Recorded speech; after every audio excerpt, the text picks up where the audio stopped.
ඔයා හිතන්නේ මේ වීඩියෝ එක බලන්න ආපු එක ඔයාම හිතලා ගත්තු තීරණයක් කියලාද? නැත්නම් ඔයා මේ වීඩියෝ එක බලනවා කියන එක ඔයාටවත් නවත්තන්න බැරි සිද්ධ වෙන්න තිබුණ දෙයක්ද? ඔයා මේ වීඩියෝ එක ඉවර වෙනකම් බලනවද නැද්ද කියන එක දැනටමත් අනාගතේ ලියවිලා ඉවරයි කියලා මම කිව්වා. ඔයා මේ වීඩියෝ එක ක්ලික් කරලා බලන්න පටන් ගත්තේ මීට තත්පර කිහිපයකට කලින්. ඒ තත්පර කිහිපය දැන් අතීතයට එකතු වෙලා. ඔයා මේ මොහොතේ මගේ හඬට සවන් දෙන්නේ වර්තමානයේ ඉඳන්. තව මොහොතකින් මම කියන්න යන දේ ඔයා තවමත් නොදන්න අනාගතයට අයිති දෙයක්. අපිට කාලය දැනින්නේ ගලාගෙන යන ගඟක් වගේ. අතීතය සිද්ධ වෙලා ඉවරයි. අනාගතය තාම ඇවිල්ලා නැහැ. අපිට තියෙන්නේ මේ දැන් කියන මොහොත විතරයි කියලා අපිට දැනෙනවා. ඒත් ඇත්තට මේක එහෙමද? ඇල්බර්ට් අයින්ස්ටයින්ගේ ඉඳන් නූතන කොස්මොලොජි විද්‍යාඥයන් දක්වා පිරිසක් කියන්නේ අතීතය, වර්තමානය සහ අනාගතය කියන තුනම මේ මොහොතෙත් එකවර පවතිනවා කියලා. ඔයාගේ උපත, ඔයාගේ පළමු ප්‍රේමය සහ ඔයාගේ මරණය කියන මේ සේරම විශ්වයේ කොතනක හරි දැනටමත් සටහන් වෙලා අවසන්. අද වීඩියෝ එකෙන් අපි කතා කරන්නේ බ්ලොක් යුනිවර්ස් තියරි එක ගැන. කාලය කියන්නේ මොකක්ද කියලා අහුවම සාමාන්‍යයෙන් අපට ලැබෙන පිළිතුර තමයි ඒක ඔරලෝසුවකින් මනින දෙයක් කියන එක. ඒත් භෞතික විද්‍යාවේදී කාලය කියන්නේ අවකාශය සමග බැඳලා තියෙන හතරවන මානය. ඉතින් මේ වීඩියෝ එකෙන් අපි බ්ලොක් යුනිවර්ස් තියරි එක ගැන වගේම බ්ලොක් යුනිවර්ස් තියරි එක ගැන කතා කරද්දී කතා කරන්න වෙන කාලතරණය අපිට ෆ්‍රී විල් එකක් තියෙනවද වගේ මාතෘකා ගැනත් කතා කරමු. මේ වීඩියෝ එකේ මුලින්ම කියන සමහර දේවල් ඔයාට සමහර විට තේරුන්නේ නැති වුණත් වීඩියෝ එකේ ඉස්සරහට යද්දී සමහර විට ඔයාට මේ දේවල් තේරෙයි. මනෝවිද්‍යාත්මකව අපිට කාලය දැනෙන්නේ රේඛීයව. අපි අතීතය මතක තියාගන්නවා. ඒත් අනාගතය අපිට මතක නැහැ. භෞතික විද්‍යාවේදී මේකට කියන්නේ arrow of time කියලා. ඊතලයක් විද්දම ඊතලයේ එක පැත්තකට යනවා වගේ කාලය එක දිශාවකට විතරක්. ඒ කියන්නේ අතීතයේ ඉඳන් අනාගතයේ දෙසට ගලා යන බව හැඳින්වීමට භාවිතා කරන සංකල්පය තමයි arrow of time කියන්නේ. ඒත් පුදුමයකට වගේ භෞතික විද්‍යාවේ මූලික නියමයන් දිහා බැලුවොත් කාලය ඉස්සරහට ගලන්න ඕනි කියලා නියමයක් නැහැ. නිව්ටන්ගේ නියමයන් හෝ අයින්ස්ටයින්ගේ සමීකරණ ඉස්සරහට වගේම ආපස්සටත් ක්‍රියා කරන්න පුළුවන්. එහෙනම් අපේ මනසට විතරක් කාලය ඉදිරියට ගලා යන බවක් දැනෙන්නේ ඇයි? මේක මිනිස් මොළය විසින් තොරතුරු සැකසීමේදී ඇති කරගන්න මායාවක්ද? ඇල්බර්ට් අයින්ස්ටයින් පෙන්වලා දුන්න කාලය කියන දේ විශ්වයේ හැමතැනටම එක සමාන නැති බව. ඔයා අභ්‍යවකාශ යානයක නැගලා ආලෝකයේ වේගයට ආසන්නව ගමන් කළොත් පෘථුවියේ ඉන්න ඔයාගේ යාළුවට වඩා ඔයාට කාලය හිමින් ගෙවෙනවා. මේකෙන් අදහස් කරන්නේ මොකද්ද? වර්තමානයේ කියන දේ සාපේක්ෂයි. මගේ දැන් කියන මොහොත මන්දාකිනිය කෙලවර ඉන්න කෙනෙක්ගේ අතීතය වෙන්න පුළුවන්. ඉතින් හැමෝටම පොදු වර්තමානයක් නැත්තම් ඒකෙන් පේන්නේ අතීතය, වර්තමානය සහ අනාගතය කියන සේරම එකම තලයක පවතිනවා කියන එකද? දැන් අපි ප්‍රධාන මාතෘකාවට එමු. විශ්වය කියන්නේ පාන් ගෙඩියක් කියලා හිතන්නකෝ. මේ පාන් ගෙඩිය හැම පෙත්තක්ම කාලයේ එක් මොහොතක් නියෝජනය කරනවා. පළවෙනි පෙත්ත විශ්වයේ උපත, මැද පෙත්තක් ඔයා මේ වීඩියෝ එක බලන මොහොත, අවසාන පෙත්ත විශ්වයේ අවසානය. අපේ අත්දැකීම අනුව අපි ඉන්නේ එක පෙත්තක විතරයි. ඒත් ඔයා මේ වීඩියෝ එක බලන මොහොත තියෙන්නේ මැද පෙත්තේ නම් ඊට කලින් පෙත්ත ගිය අවුරුද්ද කියලා අපි හිතමුකෝ. ඉතින් එතකොට ගිය අවුරුද්ද පෙන්වන පෙත්තත් මේ මොහොතේ තියෙනවා. මැද පෙත්තට පස්සේ තියෙන පෙත්තෙන් ලබන අවුරුද්ද පෙන්වනවා කියලා හිතුවොත් ඒ පෙත්තත් මේ මොහොතේ තියෙනවා. පාන් ගෙඩිය සම්පූර්ණයෙන්ම මේ මොහොතේ පවතිනවා. ඒ කියන්නේ 1945 අවුරුද්ද, 2026 අවුරුද්ද, 3000 අවුරුද්දත් මේ මොහොතේ භෞතිකව පවතිනවා. අපිට ඒවට යන්න බැරි වුණත් ඒවා පවතිනවා. මේක එටර්නලිසම් කියලා හඳුන්වනවා. මේකෙදි අනාගතය කියන්නේ තවමත් සිද්ධ වෙච්ච නැති දෙයක් නෙමෙයි. දැනටමත් විශ්වයේ වෙනත් ඛණ්ඩාංගයක පවතින දෙයක්. ඒ වගේම අතීතයත් නැති වෙලා ගිහින් නැහැ. අතීතයත් පවතිනවා. ඉස්සරහට යන්න කලින් අපි එන්ට්‍රොපිය කියන්නේ මොකක්ද කියලා දැනගන්න ඕනේ. එන්ට්‍රොපිය කියන්නේ සරලවම කිව්වොත් පද්ධතියක තියෙන අවුල් සහගත බව හෝ අක්‍රමවත් බව මනින ඒකකය. භෞතික විද්‍යාවේදී විශේෂයෙන්ම තාපගති විද්‍යාවේදී මේක ඉතාමත් වැදගත් සංකල්පයක්. අපි මේක සරල උදාහරණ කිහිපයකින් තේරුම් ගන්න බලමු. හිතන්න ඔයාගේ කාමරය ගැන. ඔයා කාමරය අස් කරලා පොත් ටික පිළිවෙලට රාක්කේ තියලා තියෙන අවස්ථාවක පිළිවෙල වැඩි. ඒ කියන්නේ එන්ට්‍රොපිය අඩුයි. ඔයා දින කිහිපයකින් කාමරය අස් නොකර ඉන්නකොට පොත් එහා මෙහා විසිරිලා ඇඳුම් බිම වැටිලා කාමරය අවුල් වෙනවා. එතකොට එන්ට්‍රොපිය වැඩි. ස්වභාව ධර්මයේ නියමය තමයි ඕනම දෙයක් ඉබේම පිළිවෙලේ සිට අවුල දෙසට. ඒ කියන්නේ අඩු එන්ට්‍රොපියේ ඉඳන් වැඩි එන්ට්‍රොපිය දෙසට ගමන් කිරීම. ඔයා වතුර වීදුරුවකට සීනි කැටයක් දැම්මම මුලදී සීනි කැටය එක තැනක පිළිවෙලකට පවතිනවා. මේක තමයි අඩු එන්ට්‍රොපිය. ටික වෙලාවකින් සීනි කැටය දිය වෙලා වතුර පුරාම විසිරීලා යනවා. දැන් සීනි අංශු තියෙන්නේ ඉතාමත් අවුල් සහගත විසිරුණු ස්වභාවයක. ඒක තමයි වැඩි එන්ට්‍රොපිය. විසිරුණු සීනි අංශු ඉබේම එකතු වෙලා ආපහු සීනි කැටයක් හැදෙන්නේ නැහැ. ඒ කියන්නේ එන්ට්‍රොපිය ඉබේම අඩු වෙන්නේ නැහැ. හිතන්න ඔයාටින් වීදුරුවක් බිම වැටිලා කුඩු වෙනවා කියලා. කුඩු වුණු වීදුරු කෑලි ආයි ඉබේම එකතු වෙලා වීදුරුවක් හැදෙන්නේ නැහැ. ඇයි ඒ? මොකද තාපගති විද්‍යාවේ දෙවැනි නියමයට අනුව විශ්වයේ පවතින අවුල් සහගත බව හෙවත් එන්ට්‍රොපිය කාලයත් එක්ක සෑම විටම වැඩි විය යුතුයි. විශ්වය ආරම්භ වුණේ ඊටාම අඩු එන්ට්‍රොපියක් සහිත ඊටාම පිළිවෙලට තිබුණු අවස්ථාවක. එතන ඉඳන් විශ්වය ක්‍රමයෙන් අවුල් සහගත බව දෙසට ගමන් කරනවා. අපිට කාලය ඉදිරියට ගලා යනවා වගේ දැනෙන්නේ අපේ විශ්වයේ එන්ට්‍රොපිය වැඩි වෙන දිශාව අපේ මොළය විසින් අනාගතයේ විදියට හඳුනා ගන්න නිසා. ඒත් බ්ලොක් යුනිවර්ස් එක ඇතුලේ බිඳුණු වීදුරුව පවතින මොහොත වගේම සම්පූර්ණ වීදුරුව තිබුණු මොහොතත් සමානව පවතිනවා. අපිට කාලය ගලා යනවා වගේ දැනෙන්නේ අපේ විඥාණය මේ අඩු එන්ට්‍රොපිය සහිත පෙතිවල ඉඳන් වැඩි එන්ට්‍රොපිය සහිත පෙති දෙසට තොරතුරු සකස් කරන නිසා. ඉතින් මේ බ්ලොක් යුනිවර්ස් තියරි එක ඇත්තක් කියලා පිළිගත්තොත් අපිට මුහුණ දෙන්න සිදුවන බරපතලම ප්‍රශ්නය තමයි අපිට නිදහස් කැමැත්තක් හෙවත් ෆ්‍රී විල් එකක් තියෙනවද කියන එක. බ්ලොක් යුනිවර්ස් තියරි එක ඇත්ත නම් අපේ අනාගතය දැනටමත් ලියවිලා ඉවරයි. හිතන්න ඔයා හෙට උදේට කන්නේ මොනවද කියන එක කාලාවකාශ සිතියමේ දැනටමත් සටහන් වෙලා ඉවර නම් හෙට උදේ ඔයා ගන්න තීරණය ඔයාගේ නිදහස් කැමැත්තෙන් ගන්න එකක්ද? නැත්නම් ඔයා දැනටමත් පවතින චිත්‍රපටයක රඟපාන රූකඩයක් විතරද? මේකට කියන්නේ ඩිටර්මිනිසම් කියලා. මේක දර්ශනවාදීව ඊටාම භයානක අදහසක්.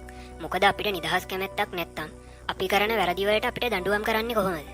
සේරම කලින් තීරණය වෙලා නම් අපි උත්සාහ කරන එකේ ප්‍රයෝජනය මොකද්ද? ඒත් සමහර දාර්ශනිකයන් කියන්නේ කම්පැටබලිසම් කියන අදහස. ඔවුන් කියන්නේ අනාගතයේ දැනටමත් පැවතුනත් ඒක ක්‍රියාත්මක වෙන්නේ ඔයාගේ කැමැත්ත සහ ක්‍රියාවන් හරහා බව. ඒ කියන්නේ ඔයා කරන්න යන දේ අනාගතයේ තියෙන්නේ ඔයා ඒක කරන්න තීරණය කරන නිසා. ඒක ටිකක් පැටලිලි සහගතයි තමයි. අපි මේ වීඩියෝ එකේ ඉස්සරහට මෙනිවර්ල්ස් ඉන්ටර්ප්‍රිටේෂන් ගැන කතා කරද්දී ඒ පැටලවිල්ල සමහර විට ටිකක් ලෙහෙයි. අයින්ස්ටයින්ගේ සමීපතම මිතුරෙක් වුණ මිෂෙල් බෙස්සෝ මියගිය අවස්ථාවේ අයින්ස්ටයින් ඔහුගේ පවුලේ අයට ලිපියක් ලිව්වා. ඒකේ මෙහෙම සඳහන් වුණා. දැන් ඔහු මා ඉදිරියෙන් මේ අමුතු ලෝකයෙන් නික්ම ගොස් ඇත. එයින් අදහස් කරන්නේ කිසිවක් නොවේ. අප වැනි භෞතික විද්‍යාඥයන් දන්නවා අතීතය වර්තමානය සහ අනාගතය අතර ඇති වෙනස හුදු මුලාවක් පමණක් බව. බ්ලොක් යුනිවර්ස් තියරි එකට අනුව පුද්ගලයෙක් මිය ගියත් ඔවුන් ජීවත් වූයේ කාලයේ පෙත්ත විශ්වය තුල සදාකාලිකව පවතිනවා. ඒගොල්ලෝ මිය ගිහිල්ලා ඉන්නේ දැන් අයට විතරයි. ඒත් කාලයේ වෙනත් ලක්ෂයක ඔවුන් තවමත් ජීවත් වෙමින් සිටිනවා. හිතන්න ඔයා කියවන පොතක් ගැන. පොතේ මැද හරියකදී එක් චරිතයක් මිය යනවා. ඒත් ඔයා පොතේ මුල් පිටුවලට ගියොත් ඒ චරිතය තවමත් ජීවත් වෙනවා. පොතේ අවසානයට ගියත් ඒ මැද පිටුවල ඒ චරිතය හිටියා කියන සත්‍ය වෙනස් වෙන්නේ නැහැ. අයින්ස්ටයින් කියපු විදිහට අපේ ජීවිතය කියන්නේ විශ්වයේ එක්තරා කාලාවකාශ සීමාවක් විතරයි. අපිව හඳුන්වන්න පුළුවන් කාලාවකාශ පණුවන් විදිහට. අපේ උපතේ සිට මරණය දක්වා අපේ මුළු ජීවිතයම මේ විශ්වය තුල සදාකාලිකව සටහන් වෙලා තියෙනවා.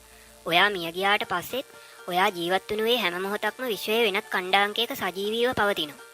ඒ නිසා බ්ලොක් යුනිවර්ස් එක ඇතුලේ මරණය කියන්නේ ජීවිතයේ අවසානය නෙමෙයි.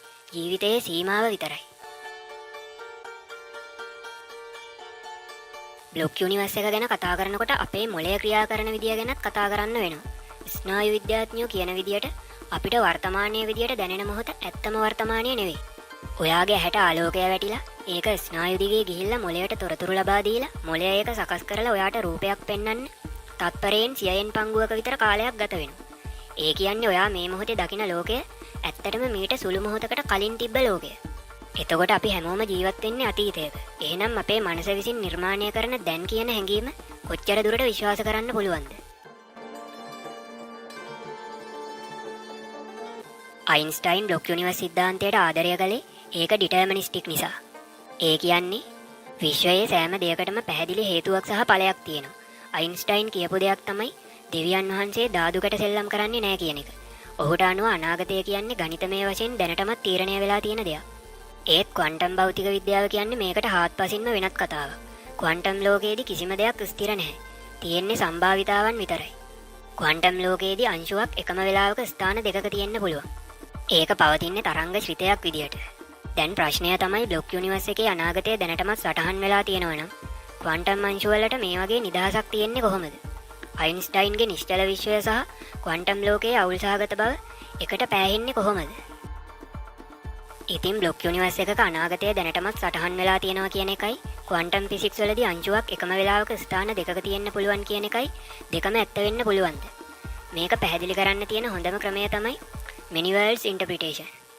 මේකෙදි සිද්ධ වෙන්නේ එකම එක බ්ලොක් එකක් වෙනුවට විශ්වය හැම මොහොතකදීම අතුබෙදී යන බ්ලොක් වනාන්තරයක් නිර්මාණය වීම. හිතන්න ඔයා පාරක යනකොට දකුණට හෝ වමට හරවන්න ඕනි කියලා. ක්වොන්ටම් බ්ලොක් යුනිවර්ස් එකකදී ඔයා දකුණට හැරෙන එක බ්ලොක් එකකුත් ඔයා වමට හැරෙන තවත් බ්ලොක් එකකුත් එකවර නිර්මාණය වෙනවා. ඒ කියන්නේ අනාගතය කියන්නේ එකම එක සටහන් වූ මාවතක් නෙමෙයි. වෙන්න පුළුවන් සියලුම මාවත් එකවර පවතින දැවැන්ත ව්‍යුහයක්. අපි දකින්නේ ඒ වගේන් එකක් විතරයි. මෙහෙම බැලුවම බ්ලොක් යුනිවර්ස් එක තවත් සංකීර්ණ, තවත් දැවැන්ත දෙයක් බවට පත් වෙනවා.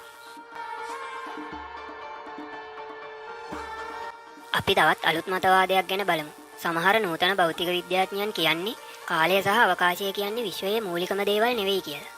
ඔවුන් කියන්නේ විශ්වය කියන්නේ 2D තොරතුරු පද්ධතියක 3D ප්‍රොජෙක්ෂන් එකක් වෙන්න පුළුවන් කියලා.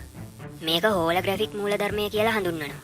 විශ්වයේ කෙළවරක තියෙන ද්විමාන මතු පිටක සියලුම තොරතුරු ගබඩා වෙලා තියෙනවා.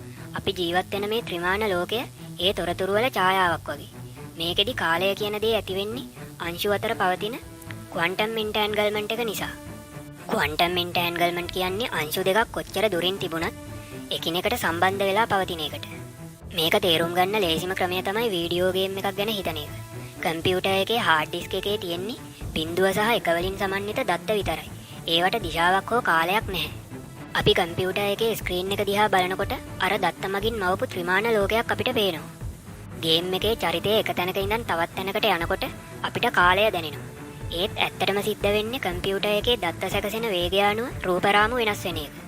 සරලව කිව්වොත් කාලය කියන්නේ විශ්වයේ පැවැත්මට අවශ්‍ය දෙයක් නෙවෙයි. ඒක අපේ මනසට සහ ද්‍රව්‍යවලට ලෝකයේ තේරුම් ගන්න ලැබුණු අතුරුඵලයක් විතරයි. මේ වීඩියෝ එකේ ඉස්සරහට ස්ථිතික කියන වචනය පාවිච්චි වෙයි. ස්ථිතික කියන්නේ වෙනස් නොවන චලනය නොවන කියන එක. බ්ලොක් යුනිවර්ස් තියරි එකේදී කාලය ස්ථිතිකයි කිව්වට අපේ මොළය අපිට කියන්නේ කාලය ඉතා වේගෙන් ගලා යනවා කියලා. ඇයි මේ පරස්පරතාවය? මනෝවිද්‍යාවට අනුව අපේ මොළය ක්‍රියා කරන්නේ තොරතුරු සකසනයක් විදියට. අපි ලෝකය අත්දකින්නේ තත්පරයෙන් තත්පරයට ලැබෙන රූපරාමු පෙළක් විදියට. මොළය විසින් මේ රූපරාමු එකිනෙක අලවල චලනයක් සහ ගලා යාමක් මවා ගන්නවා. හිතන්න ඔයා පොතක් කියවනකොට ඔයාගේ ඇහැ එක වෙලාවකට තියෙන එක වචනයක විතරයි. ඒත් ඔයාගේ මතකයේ කලින් කියවපු වචනත් ඔයාගේ බලාපොරොත්තුව තුළ ඉස්සරහට කියවන්න තියෙන වචනත් පවතිනවා. මේ මතකය සහ අපේක්ෂාව කියන දෙක එකතු වුණාම අපිට කාලය ගලා යනවා වගේ හැඟීමක් ඇති වෙනවා. බ්ලොක් යුනිවර්ස් එක ඇතුලේ දැන් කියන මොහොත පවතින්නේ ඔයාගේ විඥානය ඒ මොහොතේ තියෙන පෙත්ත මත ආලෝකය විහිදුවන නිසා විතරයි. විශ්වය ස්ථිතික නම් අපිට මේ ගලා යාම දැනෙන්නේ ඇයි? මේකට තියෙන එක මතවාදයක් තමයි මූවිං ස්පොට්ලයිට් තියරි එක. හිතන්නකො අඳුරු කාමරයක බිත්තියක විශාල චිත්‍රයක් තියෙනවා. ඒ සම්පූර්ණ චිත්‍රයම බිත්තියේ තියෙනවා. ඒත් කළුවර නිසා ඔයාට චිත්‍රය පේන්නේ නැහැ. ඔයා පොඩි ටෝච් එකක් අරගෙන චිත්‍රය දිගේ ඉස්සරහට අරගෙන යනවා. ටෝච් එකේ ආලෝකය වැටෙන තැන විතරක් ඔයාට පේනවා. ඒ ආලෝකය වැටෙන තැන ඔයා වර්තමානය කියලා හඳුන්වනවා. ආලෝකය පහු කරපු තැන් අතීතයේ විදියටත් ආලෝකය තවමත් නොවැටුණු තැන් අනාගතයේ විදියටත් ඔයා හඳුන්වනවා. ඉතින් මේ චිත්‍රය තමයි බ්ලොක් යුනිවර්ස් එක. ඒ ටෝච් එකේ ආලෝකය කියන්නේ ඔයාගේ විඥාණය. විශ්වය නිශ්චල වුණත් අපේ විඥාණය කාලාවකාශය හරහා ගමන් කරනවා වෙන්න පුළුවන්. ඒත් මේ විඥාණය චලනය වෙන්නේ ඇයි සහ කොහොමද කියලා නම් තවමත් උත්තරයක් නැහැ. සමහර විට විඥාණය කියන්නේ මේ භෞතික විශ්වයට අයත් නොවන එයින් එහා පවතින දෙයක් වෙන්නත් පුළුවන්. බුදුදහමේ මූලික ගැන්වීමක් තමයි අනිත්‍ය. සියල්ල වෙනස් වන සුළු බව. බැලූ බැල්මට මේක බ්ලොක් යුනිවර්ස් එකේ තියෙන ස්ථිතික බවට විරුද්ධයි වගේ පේනවා. ඒත් අපි ටිකක් ගැඹුරට බැලුවොත් බුදුදහම කියන්නේ ෂණභංගවාදය ගැන. ඒ කියන්නේ සෑම දෙයක්ම සෑම ෂණයකදීම ඉපදෙමින් සහ මැරෙමින් පවතින බව. බ්ලොක් යුනිවර්ස් එක තුලත් පවතින්නේ මේ ෂණයන් සමූහය. බුදුදහමේන පටිච්ච සමුප්පාදයේ හේවත් හේතුඵල ධම මගින් පෙන්වන්නේ යම් දෙයක් සිදුවීමට නම් තවත් හේතුවක් තියෙන්න ඕනි කියන එක. බ්ලොක් යුනිවර්ස් එක ඇතුලේ මුළු විශ්වයම හේතුඵල ධාමයකින් එකට බැඳී තිබෙන එකම ව්‍යුහයක්. එහි අතීතයේ තිබෙන හේතුව සහ අනාගතයේ තිබෙන ඵලය යන දෙකම එකවර පවතිනවා. දාර්ශනිකව බැලුවම නිවන කියන්නේ කාලයෙන් ඔබට ගිය අකාලික තත්ත්වයක් විදියට හඳුන්වනවා. මේක බ්ලොක් යුනිවර්ස් එකෙන් එහා ඇති සැබෑ යථාර්ථයක් වෙන්න පුළුවන්. අපි ආදරය කරන කෙනෙක් මිය ගියාම අපි ගොඩක් දුක් වෙනවා. ඒ මොකද අපිට අනුව වුන් සදහටම නැති වෙලා ගිහින් නිසා. ඒත් බ්ලොක් යුනිවර්ස් තියරි එක කියන්නේ වෙනස්ම කතාවක්. ඒ මිය ගිය පුද්ගලයා ජීවත් වුණු කාලය විශ්වයේ සදාකාලිකව සටහන් වෙලා තියෙනවා. ඔවුන් මිය ගිහින් ඉන්නේ දැන් ඉන්න ඔයාට විතරයි. ඒත් කාලාවකාශයේ වෙනත් ඛණ්ඩාංකයක ඒගොල්ලෝ තවමත් ඉන්නවා. මේක හරියට චිත්‍රපටියක් වගේ. චිත්‍රපටියේ අවසානයේ වීරයා මිය ගියත් චිත්‍රපටියේ මුල් රූපරාමු වල ඔහු තවමත් ජීවතුන් අතර ඉන්නවා. ඒ රූපරාමු විශ්වයෙන් මැකී යන්නේ නැහැ. බ්ලොක් යුනිවර්ස් එක අපිට උගන්වන්නේ කිසිවක් සැබවින්ම නැති වී නොයන බව.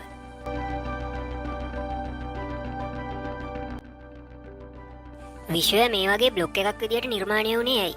ඇයි අපිට කාලය ගලා යනවා වගේ දැනෙන විදියට මේ විශ්වය සකස් වුනේ?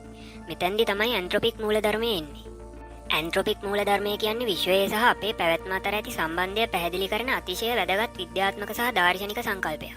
සරලව කිව්වොත් මේකෙන් කියන්නේ විශ්වය අපට ජීවත් වීමට හැකි මට්ටමේ පවතින්නේ අපි එය නිරීක්ෂණය කරන්න මෙහි සිටින නිසාමය කියන එක. මේක මුලින්ම හද්දි ටිකක් පැටලෙනවා වගේ දැනෙන්න පුළුවන්. ඒ නිසා අපි මේක ප්‍රධාන කොටස් දෙකකට බෙදාගෙන තේරුම් ගමු. පළවෙනි එක තමයි වීක් ඇන්ට්‍රොපික් ප්‍රින්සිපල්.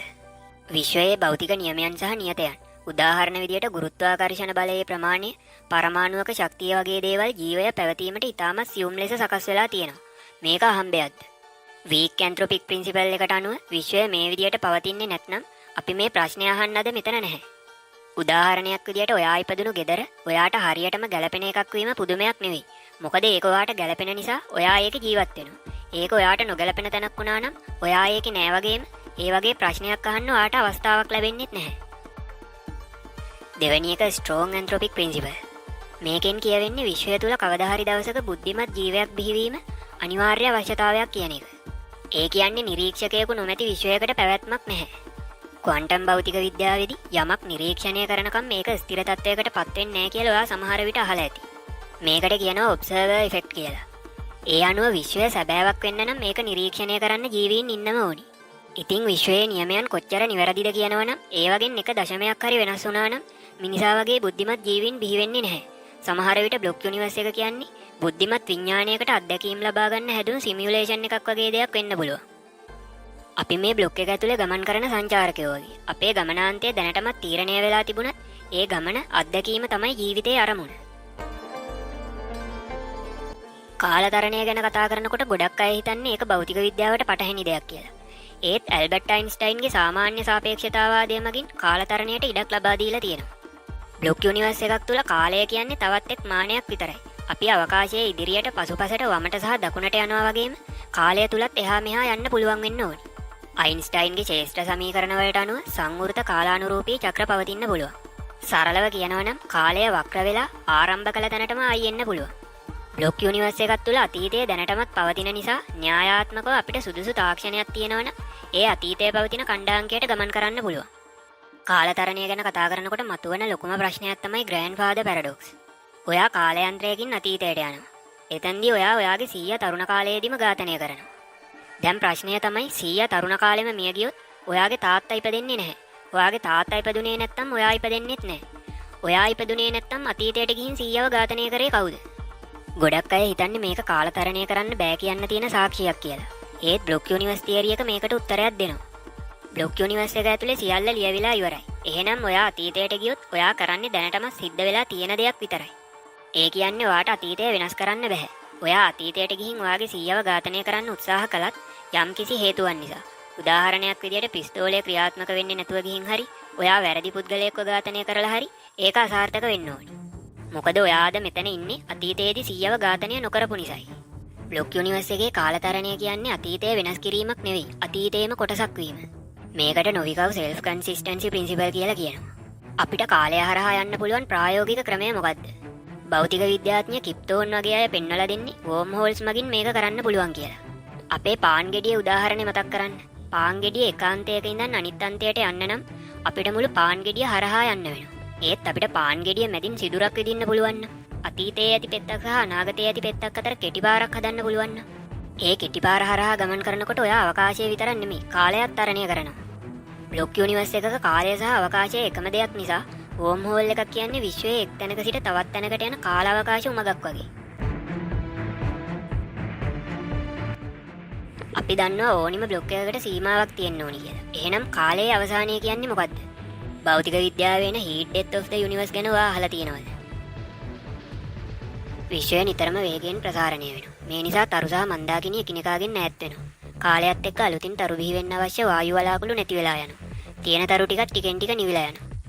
සියලුම තරු වල ඉන්ධන ඉවර වෙලා ඒවා නිවිලා යනවා. මුළු විශ්වයම කළු වෙලා යනවා.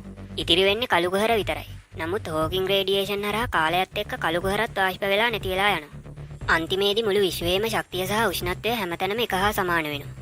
මෙන්න මේ අවස්ථාවට තමයි හීට් ඩෙත් කියන්නේ. ශක්ති ප්‍රවාහයක් සිද්ධ වෙන්නේ නැහැ. කිසිම යාන්ත්‍රික වැඩක් කරන්න බෑ. ජීවයක් පවතින විදිහක් නැහැ. කාලය ගලා යනවා කියලා දැනෙන්නවත් කිසිම සිදුවීමක් වෙන්නේ නැහැ. තාපගති විද්‍යාවට අනුව පද්ධතියක උෂ්ණත්ව වෙනසක් නැතිනම් ඒකෙන් ප්‍රයෝජනවත් ශක්තියක් නිපදවන්න බෑ. ඒ කියන්නේ විශ්වය කියන්නේ එන්ජිම නතර වෙනවා.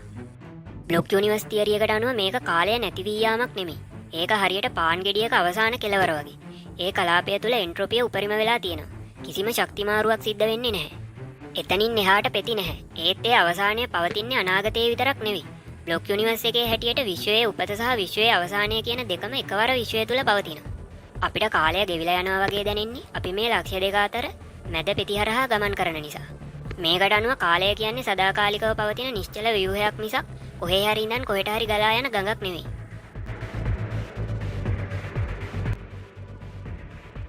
ගොඩක් අය බ්ලොක් යුනිවර්ස් එක ගැන අහුවම කියන්නේ සේරම කලින් තීරණය වෙලා නම් මම මුකුත් නොකර ඉන්නවා කියලා. ඒත් ඒක වැරදි. පළවෙනි දේ තමයි බ්ලොක් යුනිවර්ස් තියරි එක තාම තියරි එකක් විතරයි. හරියටම ඔප්පු කරපු දෙයක් නෙවෙයි. ඊළඟ එක තමයි කම්පැටබලිසම් කියන ෆිලොසොෆිකල් view එක අනුව අනාගතය ලියවෙන්නේ ඔයාගේ ක්‍රියාවන් හරහාමයි. ස්ක්‍රිප්ට් එක ලියවෙන්නේ ඔයා රඟපාන නිසාමයි. අපි සාමාන්‍යයෙන් ජීවිතය දකින්නේ ඉලක්කයක් කරා යන ගමනක් විදියට. අපි සතුටු වෙන්න බලන්නේ ඉලක්කයට ගියාට පස්සේ. ඒත් බ්ලොක් යුනිවර්ස් තියරි එක අපිට උගන්වන්නේ ජීවිතය කියන්නේ චිත්‍රයක් හෝ සංගීත කණ්ඩයක් වගේ දෙයක් කියලා. සංගීත කණ්ඩයක අරමුණ ඒකේ අවසානයට යාම නෙමෙයි. ඒකේ අරමුණ වෙන්නේ වාදනය වන හැම තත්පරයකදීම තියෙන රිද්මය. ඒ වගේම ඔයාගේ ජීවිතයේ අරමුණ මරණය දක්වා යන එක නෙමෙයි. ඔයාගේ ජීවිතය කියන්නේ මේ බ්ලොක් එක ඇතුලේ තියෙන හැම මොහොතක්ම. ඒ සිනහව, ඒ කඳුල, ඒ ආදරය, ඒ සේරම විශ්වය තුල සදාකාලිකව පවතින කලාකෘතියක වර්ණ වගේ. අපි අයින්ස්ටයින්ගේ සාපේක්ෂතාවාදයෙන් පටන් අරන් ක්වොන්ටම් යාන්ත්‍ර විද්‍යාව හරහා ගිහින් අවසානයේ අපේ ආත්මය සහ ජීවිතයේ අර්ථය දක්වා ආවා. බ්ලොක් යුනිවර්ස් තියරි එක අපට දෙන ලොකුම පණිවිඩය තමයි කිසිම දෙයක් ඇත්තටම නැති වෙන්නේ නැහැ. ඔයාගේ කුඩා කාලය, ඔයාගේ මියගිය ආදරණීය, ඔයා අතින් ගිලිහි ගිය අවස්ථාවන් මේ සේරම විශ්වයේ කොතැනක හරි තවමත් සජීවීව පවතිනවා. අපිට ඒවා ස්පර්ශ කරන්න බැරි වුණත් ඒවා විශ්වයේ යථාර්ථයේ කොටසක්. අපි කියන්නේ කාලය නම් මහා සාගරයේ අතරමං වුණු වතුර බින්දු නෙමෙයි. ඒ සාගරයේම සදාකාලික වියමනක්.